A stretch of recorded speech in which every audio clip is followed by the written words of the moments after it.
Here we are once again, starting to assemble the motor for the Volkswagen. Let's see how this goes.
All right, well, here we are.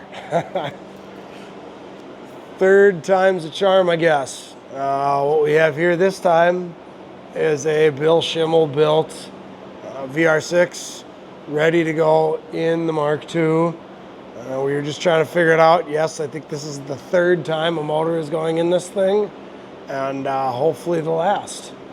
Figure we just take a minute to highlight a couple things on it, walk around it while it's assembled and ready to go in. Basic rundown: Schimmel motor, Krabby Fab intake and exhaust. The header runs super tight to the block to give us the clearance to that turbo back there. So we had to kind of do some heat shield stuff. You know, this is, this is the last time this is going in. So there's a couple little things we wanted to do after the last one that this is giving us the opportunity to do. So a little heat shield on it, little wiring harness clean up here and there. Just kind of making sure everything is top notch. We got a couple things coated differently than originally. There is a chance now that this thing is going to be a tread pass at SEMA this year, 2025. So kind of a big deal. Not that that changes how we do things, but we just thought we'd take the opportunity and touch on a few little spots here and there. You know, car's back from fame. It's nice, it's blue, it's shiny, motor's clean, head's aluminum. I mean, not a whole lot left to say. Let's put this thing together and fingers crossed we don't have to do it again.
start, right? I swear, this is the real first start. We haven't even cranked this thing yet.